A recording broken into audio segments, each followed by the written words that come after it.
we've got a couple of slides here, just I put in here just as thought provokers, and I won't come between you and when the main course comes, but if you'll humor me while you're eating your salads, then that would be great. So, Dominic, if you want to go to the next slide. So, interestingly enough, Dominic, I scoured the internet for an update of this slide. If you remember, this was like a couple of months into the pandemic, and McKinsey came out with this slide that we had like gained sort of like 10 years and 3 months in terms of online adoption. And I talked to a few of you here about like how now I buy everything through Amazon. And pre-COVID, I wasn't buying groceries, but now I have groceries delivered. It's amazing, like the number of packages I get on Amazon. And not to say that I should self-reference, but I mean, I think a lot of us in the businesses, specifically within this room, a lot of them have been accelerated through COVID. Some to the benefit of our businesses. Some are running much more profitable enterprises, and some, in some cases, there were, as a result of this, businesses were shut down for a few months, which really hurt various players in the automotive ecosystem. But interestingly enough, I haven't seen now McKinsey project this out to understand if it's a flat line since then or not. So if you have better data, and maybe Jonathan would have good data on this, I'd love to get like an updated view of this, or maybe we should just do some research on this. But if you go to the next slide. What we do know is the last year and a half has been very kind in terms of returns for certain stocks that have kind of leaned in and really embraced this narrative around online selling, right? So I'm sure we could spend an hour or two just around Carvana's market cap and whether it's rational or whether it's not. And Tesla as well, with now being valued at over $1 trillion. But what we do know is like the thesis underpinning these gains are really around like the consumer adoption of this new way of buying things, and that's translating over to vehicles now. And again, this is the new normal. AutoNation's actually done very well from a return on their stock price, but nowhere near as in terms of a percentage gain over the same time period as these two like sort of market darlings that are held up as like the benchmark about how the consumer wants to potentially buy vehicles in the future, et cetera.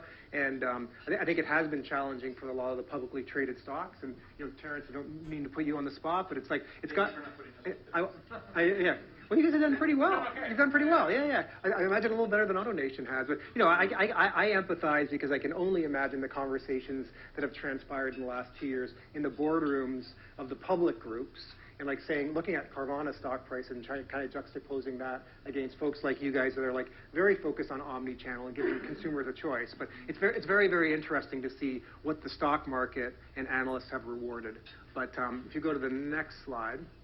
But I want to spend a little bit here today, maybe, because if you get me off the record, I would say that, and I'd love to hear what other folks say in the room, but I'm actually not bullish on the health of dealerships over a 10-year horizon. I think for the next 5 years, we're probably in a pretty good defensible spot, but I think that there's enough headwinds out there, some of which are on this page, that it's just unclear to me like how things are going to evolve over the next 10 years.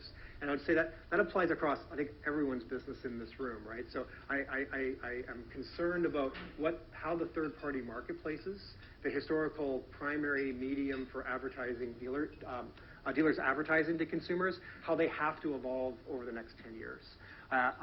The physical dealership and all of the interesting dynamics that are playing out with, consumers' tastes changing with online buying. But, electrification will mean the cars don't need to get repaired as much, and it'd be good to hear from Andrew and Tony about that. The service intervals are going to be longer. I saw a study recently that the average internal combustion engine in the drivetrain has 2,000 components, and the average electric vehicle has 50 components in the drivetrain, right? So yes, they're going to burn through tires more because they're heavier and they have more torque. But other than tires, we're going to have longer service intervals. According to NADA's data, more than half of the dealer's profit contribution now is coming from service. And if that goes away, or there's less of it, that'll be interesting. And then the other is this, right? We know like a few years ago when Consumer Reports reviewed the Tesla 3 when it came out, they panned it because of its poor braking capabilities, and then over a weekend they did an over-the-air update, and it was very competitive a few days later, right? And Elon Musk, I'm sure, was tweeting it about at that point. But I saw another study recently that about a third of a dealer's warranty work will just go away, evaporate, because of over-the-air updates, which I think is great for consumers. Because if I understand correctly, again, a world you guys live in, only about 60 or 70% of the cars that are under recall actually get the work done. But now, if a dealer, basically isn't having the relationship with the consumer because they're not coming back in for recall work, and typically, attached to that recall work, they get a chance to upsell them additional work because now we can push software updates overnight via Wi-Fi to that car. I think that's very interesting. And then the other thing, I know I'm belaboring the point, but if you look at the October 5th Investor Day presentation from Mary Barr at GM, she said very clearly, start thinking about us as a software company and not a manufacturer of vehicles. And my understanding is, and people can correct me in the room, but GM today generates about $2 billion a year from subscription services from people that buy the car, which is almost entirely OnStar, right? People who opt to have OnStar on their vehicles. And she's forecasting and set the expectations with Wall Street analysts that over the next 8 years, by 2030, GM will generate $25 billion a year from subscription from various sources, not the least of which is usage-based insurance. They're going to call it On Insurance or OnStar Insurance or something, which she said would be about $6 billion a year. So 3 times what they make today from subscription just from usage-based insurance. And then, other things like unlocking features, unlocking extra horsepower and performance in the vehicles, and also the in-cabin experience as well. And then as we get more autonomous, I'm sure Quinn can talk about this, I'm sure, at length, but I'm quite certain that there will be more opportunities to get data pushed into the vehicle, and based on like your cable subscription, so depending on the package that you choose, you'll be able to unlock that and just pay a monthly fee. So autonomy on the consumer side, again, talking to somewhere where Quinn is the expert in the room, I think. But we haven't seen adoption for consumer vehicles as quickly as a lot of the consultants had forecasted 5 years ago. But we're seeing a rapid adoption on the commercial side of things, which is very interesting. And then, as I said, with electrification, it is an interesting dynamic. I don't know that I believe that we're going to be prepared because of charging infrastructure and range anxiety and all of this stuff, that we're going to have the consumer in the U.S. prepared that by 2030 or 2035, that they're ready to go all in and away from ICE vehicles. I don't know that I believe that, but you hear some of these OEMs that are going to make, or are saying at this point at least, they're going to make the hard cutover by 2030 or 2035, and all of their new vehicles from that point forward will be 100% electric. And so it's coming, and I think that I don't know that the dealers are necessarily prepared for what changes are coming to them. So I think that with that, I don't know that I have another slide, right? Do I? Oh, okay. And then, to add other complexities for the dealer model, I think that it will be interesting to me, as Ford, probably the most vocal proponent of this build to order. And I think I saw an article earlier this week in Automotive News that right now, about a third of the vehicles sold through Ford dealerships are build to order. Consumers are going in, configuring, and waiting for the vehicles. But Ford's been very vocal that they don't want to go backwards on this, right? They're going to go all in on build to order. I've been through enough cycles now, and some in this room have been through more cycles, to see that there is this perverse incentive for OEMs because of the fixed cost of their factories to overproduce vehicles and then vent them into fleet. And Jonathan, I'm sure you could talk much more eloquently than I ever could. I've just seen this a few times play out, and I think that I kind of think of it as like the classic prisoner's dilemma. When you got 1 or 2 OEMs that defect, right, and spill the beans on the other prisoner in the other room, I think that there will be this dysfunction around, like, most of the OEMs crash the gates and then start overproducing vehicles again. But Jonathan, I'd love to hear what you think about that. But it will be interesting because for OEMs like Subaru, who I understand had a lot of discipline in the past and have had demand slightly higher than supply, they've been able to largely prevent discounting, but also been able to retain very good residual values, which makes their monthly payments very competitive. I'll be interested to see that through COVID, whether any of the OEMs can actually maintain this discipline. I think it's great for dealers because they're more profitable per unit, and I think that it's great for the OEMs because they will be more profitable too, but I don't know if anybody has any thoughts on that. So with that, I think that's the slides that I had prepared. Do we want to talk a little bit about progress here?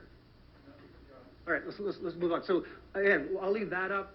Any thoughts on what I said, either confirming or denying what I said, or any thoughts in general on how these dynamics specifically will play out? Zach. One thought I had, when you look at autonomous vehicles, if there's an accident, no one's driving the car, who's liable for it? Is the OEM or the registered owner of the vehicle? And I don't know. I think autonomous is really interesting. Where I am at in San Francisco, my neighborhood, Waymo, they're test driving their autonomous vehicles. And then Cruise, they're doing something interesting. If you work for Cruise, and I've seen a couple of these in my neighborhood, they have no driver. So they're literally doing like an Uber-like service where if you work for Cruise, you could be in the back of this autonomous vehicle, kind of driving around and taking you from point A to B.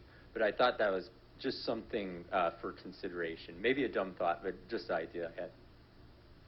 Anybody have thoughts? Tony? Yeah. Put you on the spot, Tony? Or either Tony. I was going to do this, Tony. He saved you. See that? Yeah. You own one. I serve on a working group I'm on the Vehicle Technology Division for Consumer Technology Associations, one that produce CES, and I serve on a self-driving working group. And, I think one of the things that an association like CTA does is try to keep the government in check, right? And as we all know, the government's getting very heavily involved in self-driving and trying to regulate certain things. But there's a lot of questions that are coming up, including if the vehicle can actually drive itself better, when do you give control back to a human, right? And, it's a smart vehicle that's programmed to do certain things, right? So we all drive down and, we see somebody or a dog cross the street. Some might run it over, some might steer off, right? So these are all programmable things that need to happen. So you almost have to program now whether or not a baby carriage or a dog and all these types of things. So there's going to be a lot of questions that have come up. Unfortunately, the regulation of the government is going to be knee-deep to probably slow down the innovation of what's going to end up happening. But that's just one of many questions around the legality and the liability. But, I've attended, telematics updates and a lot of these UBI insurance models. I mean, you look at the auto insurance space and they're saying we're gone, right? If vehicles are all driving and it's, zero accidents and so on, who's going to insure these vehicles and do you even need to, and what does that look like? So there's a whole world of change that's coming and not quite sure anybody's figured it out. But the one thing I think we know the government's going to certainly put their finger in to slow us down along the way. Well, let me ask you a question, Tony, that I think you can answer, but if you can't, grab the mic. So just to help me understand, or help the audience understand, like, the complexity of cars, right? So the cars are getting manufactured with more stuff in the bumpers, right? Yeah. So to help us understand, like, sort of total write-offs and what the average repair price is happening in terms of inflation, et cetera. Yeah, so I'll circle back to that. I mean, I noticed you had over-the-air updates up there. That's obviously a hot button for us because we have a technology where we basically bidirectionally communicate with the car with a pass-through box. And we have technicians all over the world that actually get involved in that car side repair and remotely support it, just like you would send your car down the street to a dealer from a body shop or from an auction. We prevent that from happening, right? It's great. But over-the-air updates, what we've already seen is we can very much, with great infrastructure, listen to the car. We can understand the symptoms. We can understand what's going on. Well, the big problem you have with our infrastructure is actually riding back to the car and actually trying to repair the car as it's being operated, et cetera. So when Elon Musk gets on there and says, hey, I changed the beam angles of all these lights and all this stuff, those are typically marshaled Model 3s that are sitting somewhere in a marshaled yard. Or they're not out there operating, with questionable internet where you come to my house and my daughters are on the internet and you can't seem to get anything done. So to your point of repair and costs going up, every single time we see more of these levels of silicon and code go back into the cars, we're seeing claims rates go up exponentially, whether it's warranty claims or it's actually the repairs themselves. But we're also starting to see, as you add more of these thoughtful ADAS features, collisions are not happening as much. And when they do happen, unfortunately, there's a lot of lives lost. You saw the 18% increase in lives lost over the previous year. So our prediction, and that's why we've diversified our company from just collision to now mechanical repair, auctions, used cars. It's because not only hopefully will cars not hit each other as much, but when they do hit each other, it's like taking two of the newest iPhones and ramming them together and throwing them in water. Guess what? You're going to have to replace those vehicles. There'll be total losses. So we can talk all day long about how the car used to be, I'll use this line, 90% a car, 10% a computer, and now it's 60/40, right? Right. 60% of computer, 40% of vehicle. Right. I think that's going to continue. So even though a BEV may have less moving parts and less things to repair, that thing is super expensive to fix if you have a electrical issue of some sort, especially if that wonderful battery can't communicate to, let's forget about the ADAS features, it can't communicate to your headlights or your windshield wipers. Is that what you're looking for? Very cool. Thank you very much. That's great. Other thoughts? Or questions, if you've got questions instead of statements. Pretty loud for those of you who know. Holler. You mentioned the regulatory environment, right? And as you look at electrification, autonomy over the air, think of plumbers unions. When they invented the waterless urinal, the plumbers unions made them run pipe behind the urinal so the plumbers unions would have stuff to do. So you think about the fossil fuel economy and oil and jobs and drivers and Uber drivers and the gig economy as you go 10, 15, 20 years. At what point does the regulation not disregard innovation for the, keeping social order at some level? I mean, and how does that weigh into the future of dealerships in the industry in general? That'd be my question for thought. That's a good question. Any thoughts from anyone? Tied to that is the whole workforce. That's right. Right? That's right. If trucks are now delivering goods all across the country autonomously, what happened to those truck drivers? The argument seems to be that the technology will drive new job growth and will just be a transfer of who knows. Or there aren't enough truck drivers today to satisfy what we need. Yeah. Autonomy and automation is a light for 15 an hour. A Big Mac will never get screwed up again. The robot will be. Oh, it's AI. That's right. The Terminator, watch out. One funny data point that I can share in response to that is around India. So if you look around the world, most nations' governments are actually really supportive of autonomous vehicles. If you think about electric vehicles in the beginning, there was a lot of, I was part of Better Place, this electric vehicle infrastructure startup, and there was so much tension between all these different parties, and you don't hear that many people, let's say, discouraging autonomous vehicles. You hear plenty of people discouraging electric vehicles over the years because there's the oil industry and all these other industries, right?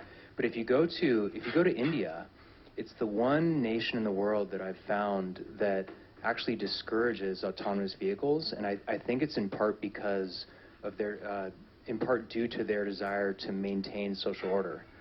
So in India, driver, we talk about how in the U.S., how in 29 states, the number one occupation is truck driver, right? In India, there's a huge number of drivers, right? And the cost of having a private driver is very, very low.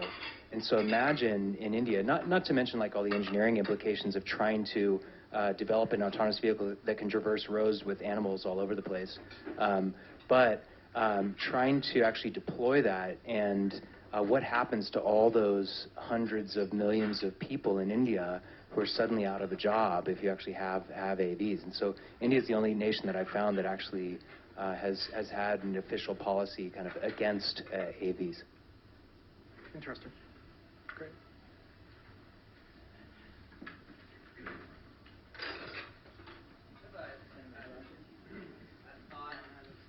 A thought just around automation and labor force and job creation, and I can speak to it from my experience with HireCar. When pre-pandemic, it was about 80% of the drivers essentially on the platform were Uber and Lyft. The other 20% were food and package delivery. Post-pandemic, obviously, the Instacarts and the Grubhubs and the Amazon Flexes of the world, the food and package delivery started to spike up. So the drivers turned off the Uber and Lyft app and they turned on the food and package delivery apps. Right now, the ratio is about 40% Uber and Lyft and then 60% all these other firms. So I guess the point of that is that adaptation in any industry. I think the labor force will adapt to the environment. They turn on different apps. They work in different environments. They, take on different jobs, sources of employment. But then also companies. I mean, I think this room right here is a great example of people that are continually looking to always be looking for that next thing that's going to, transform the industry or potentially make whatever business obsolete. Whether it's dealerships or car companies or OEMs, I mean, I think this group is very exciting because they continue to adapt, and that's what I've really enjoyed about meeting this group of people. I think in automotive, extremely innovative and extremely adaptive to whatever environment is out there in the world. So just adaptation in general is kind of my thoughts on what's going to happen in the future. All right, well, food is being served. Any last parting thoughts? Anyone else want to ask a question or make a statement? All right, well, thanks, everybody. Good engaging conversation. Appreciate that. So once again, on behalf of Progress Partners, thank you for taking the 30-minute trip over from Red Rocks tonight. Enjoy your food, and we really appreciate you being here. So thank you.